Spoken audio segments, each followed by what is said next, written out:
Baik, assalamualaikum warahmatullahi wabarakatuh. Perkenalkan, nama saya Rivaldi Pratama, NIM U20191111. Di sini saya akan menjelaskan tentang sejarah psikologi. Dari awal mula kata psikologi, terus sejarah psikologi sebagai cabang filsafat, dan psikologi terpisah menjadi disiplin ilmu pengetahuan, dan yang terakhir tentang sejarah psikologi di Indonesia. Jadi langsung saja, yang pertama yaitu gambaran umum tentang psikologi. Nah, jadi psikologi ini merupakan sebuah disiplin ilmu dan terapan yang mempelajari mental dan perilaku secara ilmiah. Psikologi memiliki tujuan langsung untuk memahami individu ataupun kelompok dengan memperhatikan prinsip pribadi dan meneliti kasus spesifik. Seseorang yang ahli di bidang psikologi atau menjadi peneliti psikologi disebut psikolog dan dapat diklasifikasikan menjadi ilmu sosial, perilaku, atau kognitif. Psikologi merupakan ilmu yang berusaha untuk memahami perubahan fungsi mental dalam individu atau perilaku sosial masing-masing. Jadi itu gambaran umum. Oke, lanjut ke awal mula kata psikologi.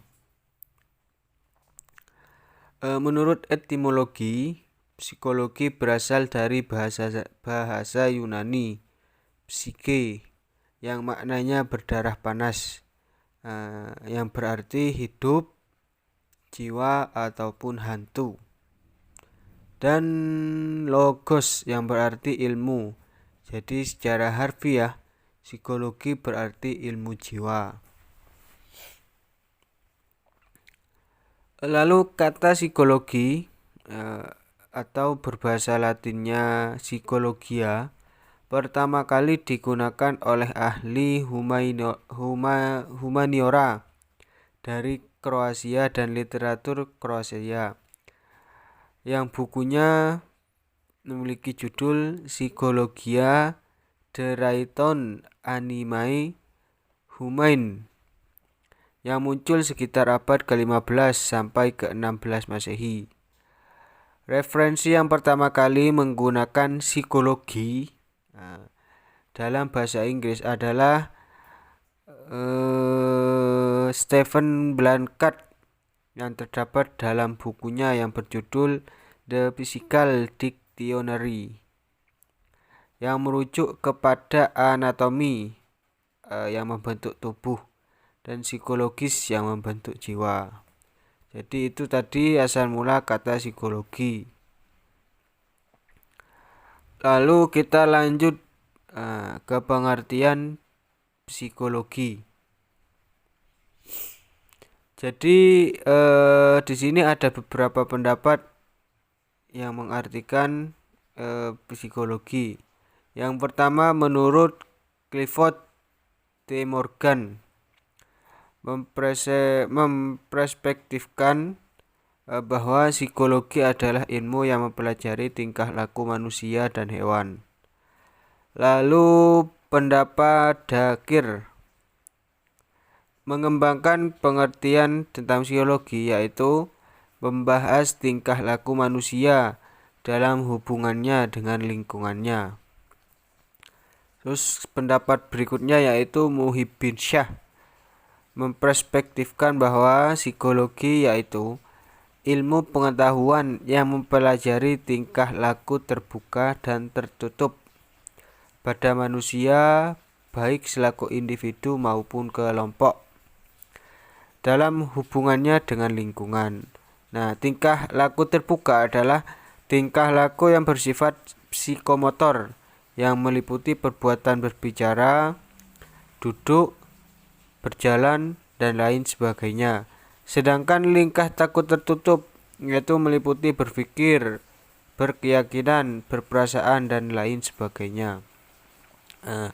Dari beberapa definisi tersebut, dapat disimpulkan bahwa pengertian psikologi adalah ilmu pengetahuan yang mempelajari tingkah laku manusia, baik sebagai individu maupun hubungannya dengan lingkungan.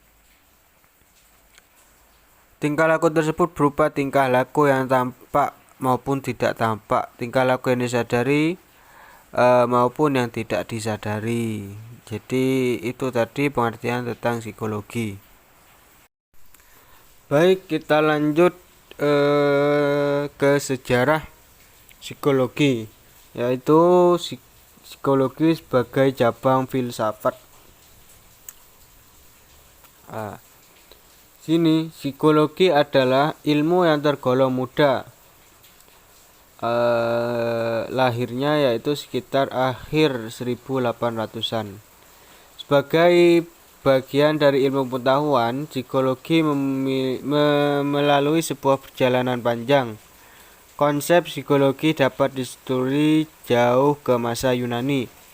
Sebelum Wundt mendeklarasikan laboratoriumnya di tahun 1879 yang dipandang sebagai kelahiran psikologi sebagai ilmu. Psikologi sendiri telah dikenal sejak Aristoteles menganggap psikologi sebagai ilmu jiwa, yaitu ilmu untuk kekuatan hidup. Aristoteles memandang ilmu jiwa sebagai ilmu yang mempelajari gejala-gejala kehidupan.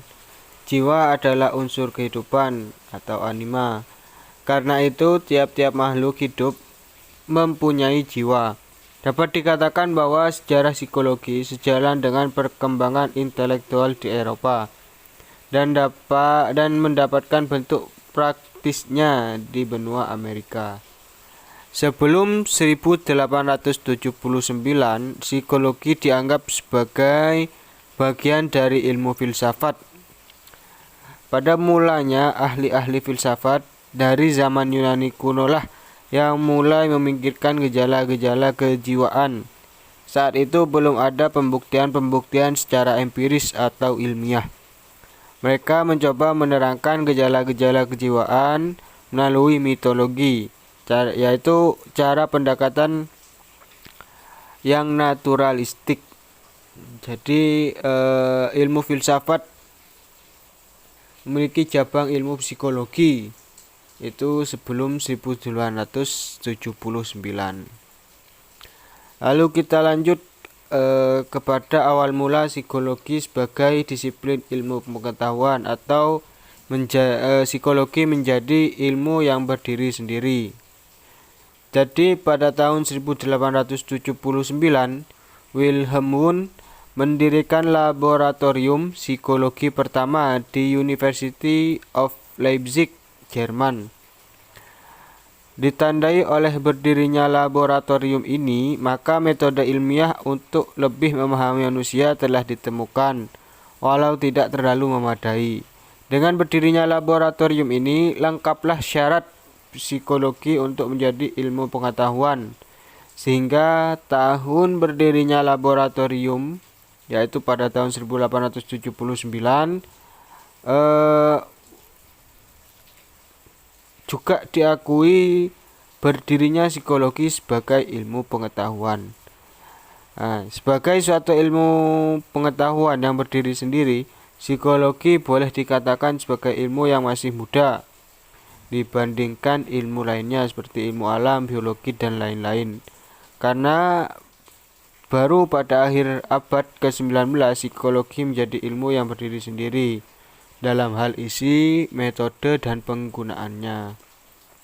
Jadi kesimpulannya, psikologi ini berdiri sendiri pada tahun 1879 bersamaan dengan Wilhelm Wundt yang mendirikan laboratorium di Jerman. Lalu kita lanjut tentang sejarah psikologi di Indonesia. Di Indonesia, perkembangan psikologi dimulai pada tahun 1953 yang dipelopori oleh Slamet Iman Santoso dengan mendirikan lembaga pendidikan psikologi. Dengan mendirikan pendidikan psikologi pertama yang mandiri pada tahun 1960, lembaga tersebut sejajar dengan fakultas-fakultas lain di Universitas Indonesia dan kemudian dikembangkan di Unpad dan UGM. Hingga sekarang di seluruh Indonesia sudah berdiri puluhan fakultas psikologi di berbagai universitas yang tersebar baik negeri maupun swasta. Satu keunikan dari fakultas psikologi yang berkembang di Indonesia adalah tidak adanya jurusan seperti fakultas-fakultas lain. Jadi kesimpulannya, perkembangan psikologi di Indonesia dimulai pada tahun 1953, lalu didukung oleh fakultas-fakultas di seluruh Indonesia yang mulai mengembangkan atau mulai mendirikan fakultas-fakultas psikologi. Jadi mungkin itu saja yang bisa saya sampaikan, kurang lebihnya saya mohon maaf. Wassalamualaikum warahmatullahi wabarakatuh.